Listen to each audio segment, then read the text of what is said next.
Now, from across the Tri-States, this is KHQA Sports. Well, tip-top of the evening, everybody, and welcome to our 20th season here of Sports Final fun, football, and frivolity. I've been up for 2 straight days waiting for this. It gets no better than this night. On this night, every Friday in the fall, this is the best job in the entire planet, and we're going to have some fun. And tonight, we're celebrating the joys of an early season launch in Northeast Missouri a week earlier than usual so that come playoff time, the Show Me State playoff schedule gets off that crazy Wednesday, Monday, weekday thing and gets back to a Saturday-only showdowns for the postseason. Now, we kick off our coverage tonight with a pair of teams who have legitimate designs on being a big part of that playoff process as long as it lasts this November. Mr. Wilson, the stage, my friend, is yours. Well, the defending Clarence Cannon Conference champions graduated all but 4 starters.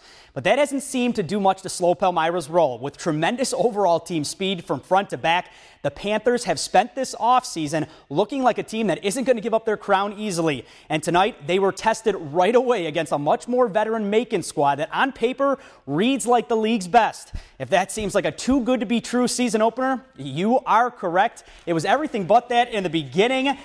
Both these teams were ready to go from the get-go. Palmyra going to be on offense first. Ben Chafee in the gun. He's going to be met by Bradley Burkhart and Jacob Cassidy as they wrap him up. Panthers drive shut down early. After that, the Panthers are going to punt Brendan Watts, I should say, back to field to Chris Dewar's boy right here. Nice return from Mr. Watts as he's going to come almost crashing into me on the sideline. Tigers in business. Austin Harrison going to take the ball. How about this? Just keeps the legs churning, and he squeaks through into pay dirt. Macon's going to go up 7-0 at this point. A few drives later, it's Nolan Bright. He's going to find Mr. Harrison again. This kid had a whale of a night. Sure-handed wide receiver, caught for over 1,000 yards last year. Takes this one down the right sidelines. Big pickup from him. We're going to get to the second quarter. Palmyra defense keeping them in this ball game. Tyler Damron, an inside load. He had a big night. Takes with the takedown right there. Panthers would be rewarded right before the half. Mason Franklin wants to be on sensational 7 this week. Beautiful diving grab right there. Nice pick from him. The second half, though, it was all Macon. The offense just wore down this Palmyra D. Kevin Miles' crew just too worn out late in the third as Macon. They're going to go on and take this one by a final score tonight of 21-0 in Palmyra. Brendan Watts is the deal. Could watch that kid every night. Monroe City, Clark County doing it tonight. Gotta like the brand new black matte helmets, although ugly greeting early on in this first drive as Alex Worrell from Clark County into the offensive backfield doing some things. How about the pass defense? Brayton Pruitt, his big brother, a really good player. Brayton going to be one as well. Great pass breakup, but a battle of wills imposed on this first series, and Monroe City would win the battle. We've been talking about big Logan Minter, the super sophomore fullback, all preseason. There's why. First touchdown of the game made it 6-0, and then it's your 1,000-yard rusher from last season, Tarek Garner, doing Tarek Garner-like things to get into the end zone. However, Clark County, you know what? Scott Murdoch's offense does some creative things to get it going, and they would answer right back with a drive of their own. Theoden King, Theoden Klein doing it. That's a little reference for you right there. Then more from Mr. Theoden Klein, working the Lord of the Rings reference right there. Big pickup. Took a big hit there, right there from Tarek Gardner, but that would set up the big fella. Jacob Trump in to make it an 8-6 Monroe City lead. And then Trump, wow, this is why he's just so darn tough. Everybody goes one direction, he's going to go the other. But on the ensuing kickoff, Monroe City would answer. And this is Taylor Burt from San Bernardino to Kalamazoo. He's got to get away from you. Yes, he flees like the Black Keys. 80-yard kickoff return in answer. And Clark County was really never the same at that point. Monroe City veteran team trying to make some progress this season. The Panthers have come on strong. Late in this ball game, leading big. 40-14 is your score right now in the fourth quarter as Monroe City looks legit. Quality win at home for the Panthers as they take out Clark County. Elsewhere today, on the docket, let us take you to beautiful Brookfield tonight. South Shelby state ranked, Brookfield state ranked. Tell you what, South Shelby happy early, but not for long. 3 plays in, Anthony Cup, outstanding quarterback, hooks up with Gage Maxwell, hits the afterburners. No one was expecting Niall Thudium's team to pass like this, and then things snowball on the Cardinals. Punt right back through, that's a safety. All of a sudden, it was a 10-0 game, and then Anthony Cup, his cup runneth over. 44 yards right here, had 4 first-half touchdowns in this game, 3 through the air. Again, Who knew Brookfield could throw this well? And that one rushing touchdown to 49 yards.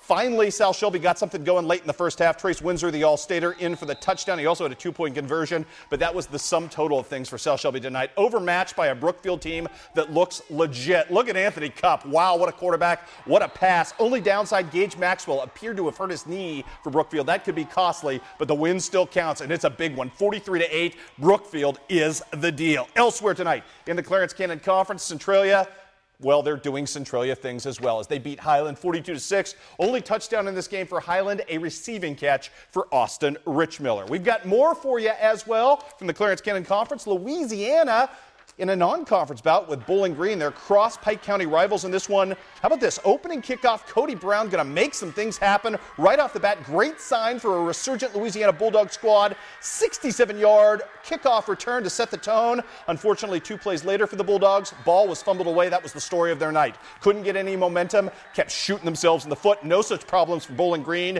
Jacob Niemeyer, he's good.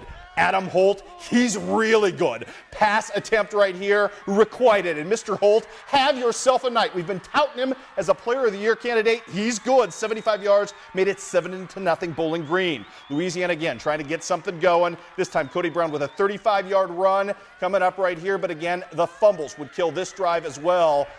Bowling Green's defense was good enough tonight at pulling the ball away. 4 first-half takeaways, and that would set the tone for Mr. Adam Holt, who scored 4 touchdowns of the night. He was ridiculous. How about a 94-yard run? Sensational 7-worthy in every sense of the word. Holt is just a sprinter, and he is darn good.